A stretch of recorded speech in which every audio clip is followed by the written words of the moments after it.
One of the biggest problems with young men nowadays is how easy sports gambling is off an iPhone. My biggest gripes with sports betting is that it's incredibly easy to do, simply just off an iPhone. There's very little regulation, not only on a US federal level, but like on a state level for sports gambling to happen, and many loopholes to get around said restrictions that do exist. And at the end of the day, it is just promoting gambling towards minors, because that's what the target audience is: 18-year-olds and younger, high schoolers, to start sports betting and have them addicted. I personally have too many friends and know a lot of young people in general that are now just addicted to gambling off their phones, off of Prize Picks. I'm a big sports fan. I'm Chicago's Bears fan, White Sox fan, sadly.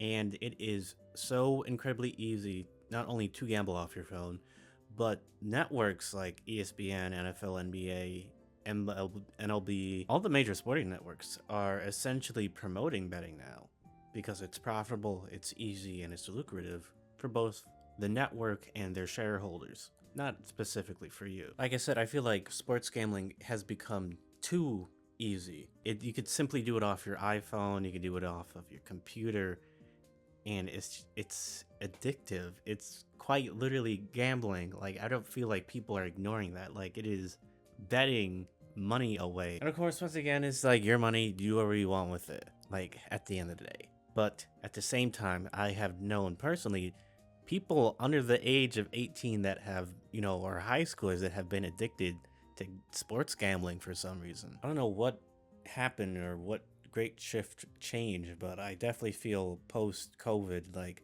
online sports gambling is just like the norm now as like a young man, which is odd because it's, when did parlays become such like a normal thing to know about? I didn't know what a parlay was, because it's like, why am I out here betting on if a kicker is gonna get over or under 2 field goals a game? Well, I don't necessarily think my argument is to just get rid of sports gambling altogether, because it is, it's its own business. You can do whatever you want with your money. I just feel like the promotion of sports gambling is very predatory to not only just young men, but like underage, minors, because that's what they are. They're high schoolers that are now being pushed to start sports betting now. I have done some sports betting a couple of years ago when it was becoming a new recent trend to just do it off your phone, off of Prize Picks or whatever. But since then, I have not touched that damn app. I don't know if any of you guys have seen any ESPN, CBS, NBC game recently. No matter what the sport is, it is being promoted to be bet online. I don't know when this has been accepted to just be like the norm now. Like, yeah, we're gonna just promote sports betting on our site or network, but it just seems to be after every commercial, after you come back to the game itself, they tell you the odds, they tell you the money line, they tell you what's hot, what's gonna happen. Me personally, I'm going to talk about football because that's what I like the most. A lot of the time they give, pregame recaps of like, the teams that are playing, people to look out for. And normally with those stats, they have verbatim like money lines attached to these players, like an anytime touchdown, or, certain parlays that the, commentators or announcers are doing themselves and promoting. It just seems very predatory now that this is what we want you to do. We want you to be betting on this game instead of just watching it. Like how we get entertained nowadays. It's insane. Personally, I love to watch the Red Zone, but that's neither here nor there. But there's no commercials, so I avoid a lot of these, predatory ads. But whenever I get these Thursday night games, late Sunday games, Monday games, it is very, before, after, in between commercials that we're promoting gambling on our site. We're going to have Prize Picks commercials. We're going to have that one Kevin Hart, LeBron James commercials. That's nasty, by the way. With DraftKings, new customers bet $5 to get $200 instantly in bonus bets and a month of NFL Plus. We're going to showcase and promote you that it is not only okay to bet on this game, it's incredibly easy. You could sign up on your phone right now. You can do it right now between the commercials, and we'll just give you $100 to start off with because we know we're going to make that money back. It's insane that this is just the norm being promoted now. I'm just wondering, when had this shift occurred? I'm still confused by it. And like I was saying earlier, this is not regulated. Nothing's fucking regulated anything nowadays, but sports betting in particular is just not regulated once you sign up. Once you sign up, you put in your, a name, your social security number, and then boom, you're in. That's it. It is so incredibly easy for minors to sign up for this app. It's supposed to be able to, recognize like if you put in, social security under 18 that it's not going to accept your info, but like teens nowadays, they're not dumbasses. They have access to their parents or cousins, fucking social security number issues. And I'm not just making this up. I have heard stories firsthand from friends actually that have done this and have signed up using others people's info to start sports betting. Because theoretically, if you're doing this on a very consumer scale, like doing this casually, not for any real gain, a lot of people that are doing this won't have like a real disposable income and are not really, making enough money back to have this, be reported on your taxes. The ease of access was not only just technology, but just like people being more internet savvy, at least within the younger generation, has pushed this weird agenda for particularly young men that are just remotely into sports to be gambling nowadays, which I guess it is what it is. And to people that are saying like this is not really targeted at young people in particular, this is just getting the advertising out, getting the word out. A lot of these ads, you're not only on the networks themselves that are promoting, whatever site they're using, but like these ads are on Twitter, these ads are on TikTok, these ads are on Instagram, these ads are everywhere. These ads are on billboards, these ads are on buses. These things are becoming normalized. And when I look at this, I see this like kind of in the same sphere as like alcohol, weed, sports gambling, which is like an odd triangle, I guess. But if you like take a step back, like gambling is like essentially in my head no different from, smoking weed, which sounds weird to say, but it's like an exact same sphere. They're all recreational activities you could partake. There's a heavy loss no matter what you're doing, if you're drinking, if you're smoking, if you're gambling. So it's like the same three, sins of Sin City or whatever you want to call it, I think the absolute biggest issue with this is that people do not realize that they are gambling. And I mean this very literally. Like, they are aware that they are, placing parlays on people, but they don't realize they are quite literally gambling. And how, however long ago, without the use of internet and gambling, that, casinos were the main way to strive off of gambling, but, there's online systems now in place. And, like, they are developing real gambling addictions. I only have two real gambling stories I want to share. There was one time when I was working at a country club, and, the clientele is mostly just rich white women and, like, the husbands that were dragged along there. And essentially, it was like a Sunday. I'm watching football because I'm a fucking football fan. And one of this older guys, late 60s, white guy, well dressed, all that. He's like, okay, oh, you're watching a game. We'll talk about the Bears game. Chicago, big Bears fan. I know I'm wearing a fucking Vikings jersey, but it's like, we're talking about the Bears, how they're doing. They were doing bombs, they were doing cheeks. Caleb was, running for his life. But I forget who we were playing. I think we're playing not the Colts, but somebody along those lines.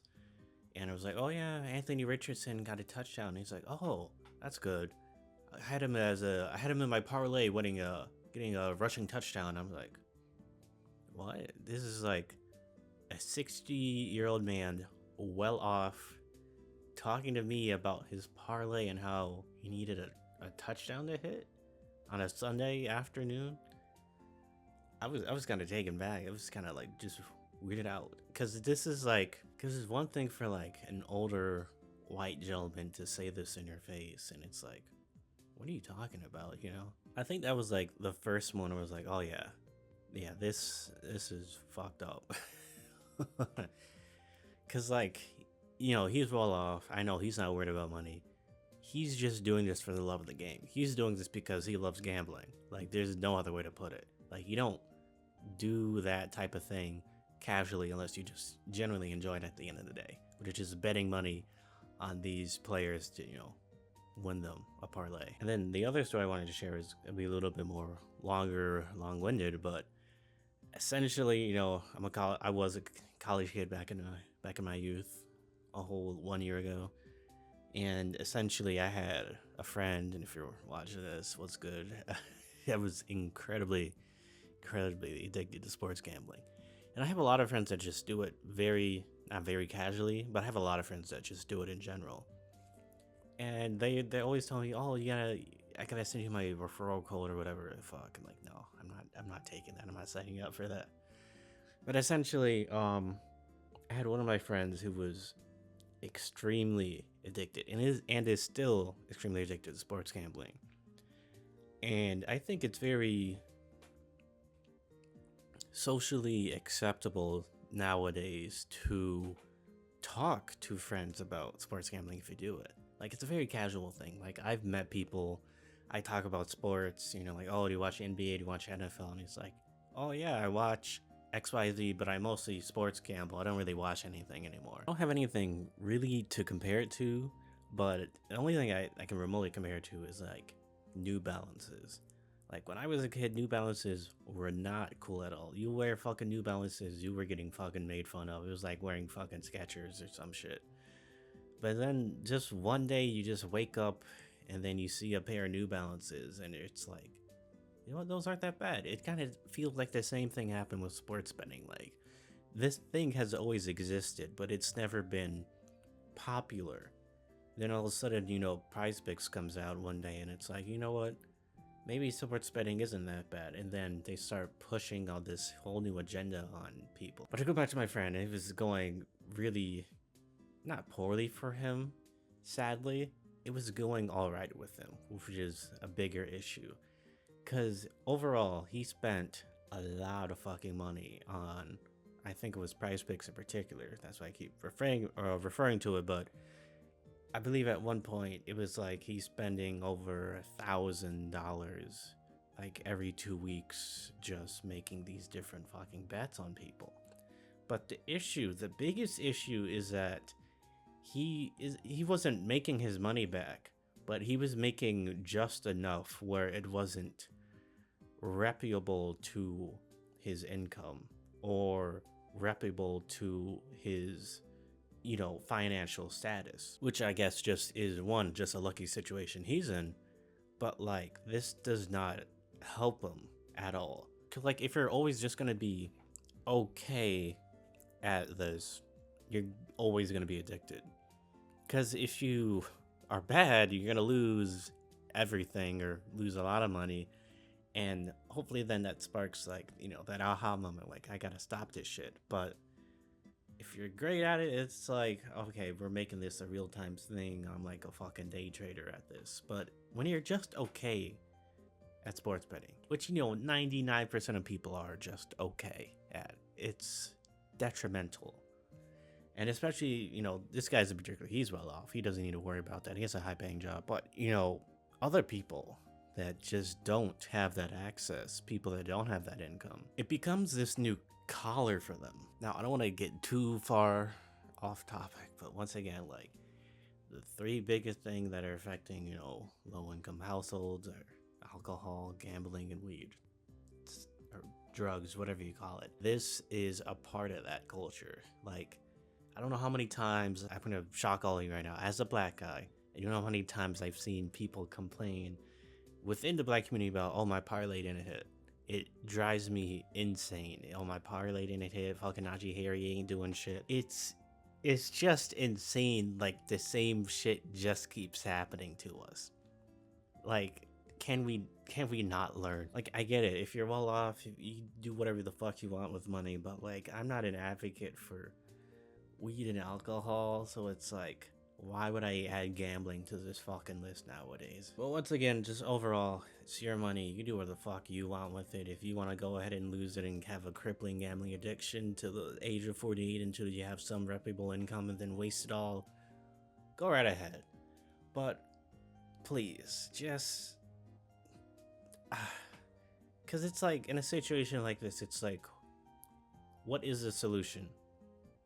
Is there a solution? It's like if you have a problem, you can get help. There's gambling hotlines for a fucking reason. What's the end game here? Is it just gonna be the new norm? We're gonna just keep promoting. I mean, as long as it's like, lucrative for a network, there's like no reason to ever stop this. So it's like, I don't see an end game. I wish there was some, aha moment, some conclusion we can make about all this dumb shit, but there isn't. There's no end game. It's like, how do you stop weed and alcohol? You don't. You can limit the consumption, you can regulate it, but you can't stop it. So it's like, what are we gonna do? I don't know. Anyways, delete prize picks. Cool.